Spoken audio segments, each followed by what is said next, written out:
The Forgotten Master, Teachings of the Silent Stones. It is said that thousands of years ago, in a secluded valley hidden between towering mountains, lived an ancient master whose name was whispered only by the wind. People believed that names containing true wisdom held power, so his was spoken softly, never aloud. They called him the Silent Master. He taught without speaking. He believed that words could deceive, while silence revealed truth.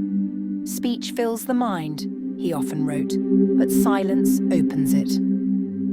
His school was unlike any other. There were no scrolls, no carvings, no symbols.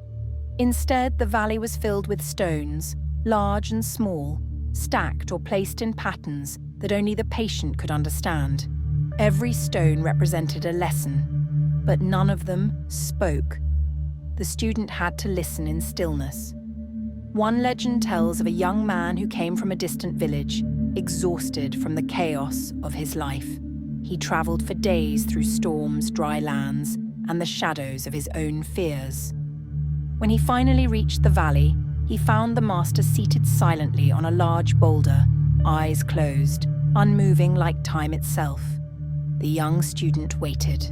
At last, without opening his eyes, the master lifted a hand and pointed toward a single massive stone in the center of the valley. Confused but respectful, the student approached it. The stone was cold, simple, and unmarked.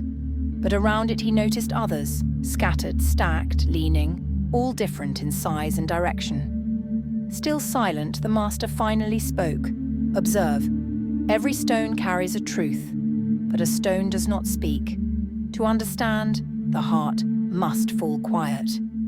The student understood nothing, yet the words stayed with him. That night he wandered among the stones under the pale moonlight.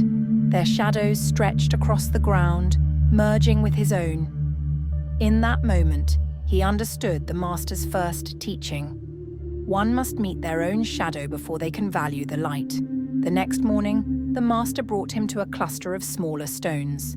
They seemed chaotic, scattered with no order. But the master said, "Chaos appears as disorder only to eyes that do not yet see. Every chaos hides a pattern you have not learned to recognize." The student suddenly remembered his own life, messy, confusing, overwhelming. Could it be that these experiences were not a punishment, but a preparation? Days passed. The master rarely spoke, yet the valley itself seemed to teach. On the final day, the master led him to a solitary stone standing alone at the edge of the valley. Unlike the others, it was isolated, turned away from everything else. "This stone represents the end of the journey," the master said. "Not loneliness, but aloneness. True wisdom is born when one becomes a friend to oneself." The young man knew then that the master had no more teachings for him. But for the first time, he wasn't afraid. The master spoke once more. "The answers you seek were never mine. They walked beside you the entire way. Only when you learned to see did they reveal themselves. Now leave the valley. The lesson ends, but the wisdom begins." As the student walked away, he looked back.